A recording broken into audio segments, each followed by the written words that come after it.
Chapter 17. The Little Black Turtle. Early the next morning, Bai Shaochun stepped out of his wooden hut. When he saw that the spirit winter bamboo in his spiritual field had already grown taller than half a man, he nodded in satisfaction.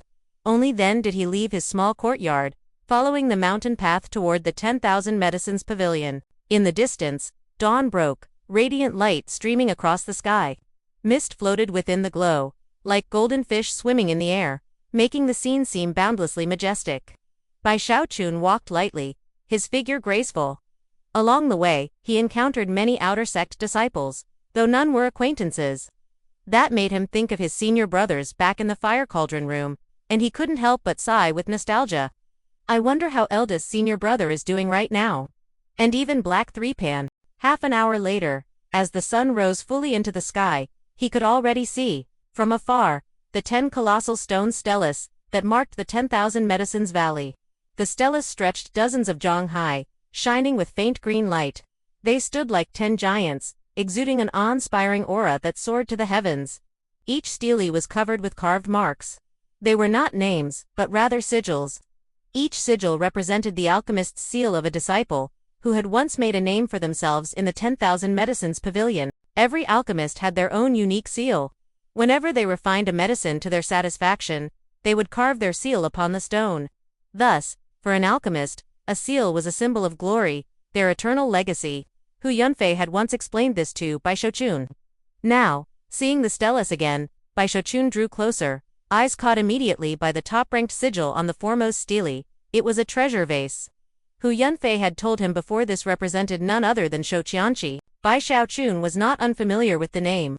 Back when he was still a menial worker, he had once overheard Zhang Debao munching on a ginseng root under the moonlight, sighing in admiration as he spoke of this very Ch2 Tianqi. She had been born into a mortal family, but a few years ago, a senior of the sect had discovered her astonishing talent and brought her into Spirit Creek sect. Upon inspection, it caused a massive uproar across the entire sect. She possessed a rare wood-type spirit vein. Not only did this grant her cultivation speed many times faster than others, but she also had terrifying potential in medicine refinement.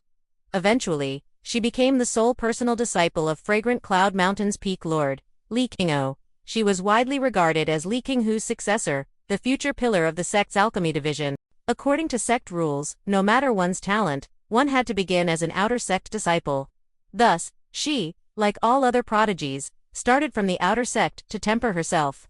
But even so, the cultivation resources she received were those of an inner sect disciple. It was common knowledge that before long, Chachu Tianqi would inevitably be promoted to inner sect disciple, in name as well as in fact. And beyond her cultivation and alchemy talents, she was also breathtakingly beautiful, admired by countless male disciples. Because of all this, Chu Tianqi was a dazzling figure within Fragrant Cloud Mountain. Not only outer sect disciples, but even inner sect disciples, treated her with respect. Some long-established inner sect disciples even regarded her with wariness. Thinking of this, Bai Shaochun grew curious about her. Circling around the stelas, he inspected each one, and soon found himself tongue-tied. This Chu Tianqi really is incredible. Out of 10 stelas, she holds first place on 8. As for the other 2, her name's missing. I guess she just hasn't challenged them yet. As he marveled, more and more disciples gathered around the pavilion, bustling with activity. Just as Bai Shaochun was searching for the entrance to exchange his second batch of medicinal herbs, he was startled by a wave of excited chatter. Senior Sister Sichu has arrived. Haha, the rumors were true. She was bound to come today. Lucky I waited here all these days. Right now, she's already ranked first in 5,000 herbs and 3,000 spirit beasts. Today, she must be here to challenge the 4th rank of the spirit beasts. The commotion grew louder as the crowd pressed forward, and Bai Shaochun was squeezed along with them. Luckily, his body was still slim, so he squeezed and wriggled his way out. When he looked up, a streak of rainbow light was approaching at incredible speed. It was a large green flower basket, flying through the air. Upon it stood a young woman in outer sect robes. Her black hair fluttered like silk in the wind. Her brows arched delicately, her eyes cold and radiant like starlight. Her skin was flawless, her figure light and ethereal, like a fairy descending to the mortal world. Amidst the cheers, she descended beside one of the stelas. Ignoring the crowd, her gaze fell only on the massive stones. Choosing one, she calmly walked into the wooden hut beneath it. Only then did Bai Xiaochun notice that beneath each of the 10 steles were small wooden huts. Aside from the one Shu Tianqi had entered, the huts surrounding the other steles were also full of disciples coming and going. Finally, I got to see Senior Sister Shu in person. This time she's definitely going for first place on the 9th stele. Her goal is to be ranked first on all 10 steles. No one's ever achieved that before, and only she has the ability. She surely succeed today. The disciples buzzed with excitement. Meanwhile, Bai Xiaochun tugged at the sleeve of a skinny disciple nearby who was shouting himself hoarse in support of Senior Sister Xiaochun. In a good mood, the disciple happily explained the situation in detail. From this, Bai Xiaochun confirmed that to earn his second batch of medicinal herbs, he had to undergo a test inside one of the huts. Without hesitation, he squeezed his way toward the first stele.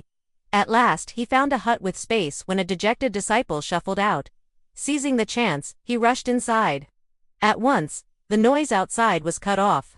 The hut was small, with a single meditation cushion facing a smaller stone stele. Sitting cross-legged, Bai Xiaochun placed his jade slip of the first volume of herbs onto the stele. Instantly, the slip fused in, and light rippled outward. That senior just said this is where I need to carve my future alchemist's seal. Bai Xiaochun grinned, then sketched out a crooked little black turtle. He liked turtles. It looked a bit ugly, but he was quite pleased. The black turtle seal glowed, then vanished. Taking a deep breath, Bai Xiaochun focused his mind, lifted his hand, and touched the stone stele. His vision blurred, his mind roared, and when he saw clearly again, the hut was gone. He was standing in an illusory space. Before he could even look around, light flared before his eyes. Suddenly, countless medicinal herbs appeared, but all of them were shattered into fragments. Each herb was broken into over a dozen pieces, mixed into a vast chaotic sea of debris. There were so many he couldn't count them at a glance. This was the infamous test of the 10,000 Medicines Pavilion. It had frustrated outer sect disciples for generations. To make it onto the stele rankings was to be revered by all, especially the top 10. Even more so, the first place the title was always well deserved. Within the time of one stick of incense, reassemble as many complete herbs as possible. Begin. A cold, emotionless voice echoed in the illusory world.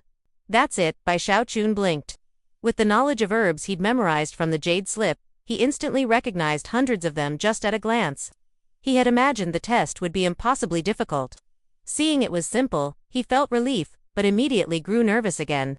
No way. If it's this straightforward, then the requirement to pass must be insanely high. Clenching his teeth, he raised a finger and pointed 10 times in quick succession.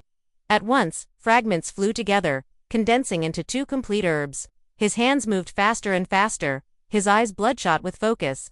Soon, he had reassembled over 100 herbs. 100, 200, 300, 500, 1,000. Sweat poured down his face, steam rising from his head. He moved as if possessed, every glance enough to identify the herbs instantly. He had studied the jade slips so obsessively that every detail of the 10,000 herbs was engraved into his mind. Time passed. 2,000, 3,000, 4,000. By now, his arms trembled violently, moving only with the support of his 4th layer, key condensation cultivation. 5,000, 6,000, 7,000. At last, when only a small number of fragments remained, they all suddenly shone with light and vanished. His vision blurred again, and he was back inside the wooden hut. The jade slip lay atop the stele once more. Was I short? Just a little bit more. His heart raced as he picked up the slip and walked out. The moment he stepped outside, a cheer erupted from the crowd. Stunned, Bai Xiaochun looked up just in time to see Shu Tianqi emerge from her hut. Behind her, the treasure vase sigil glowed brightly on the stele, marking her at first place once more.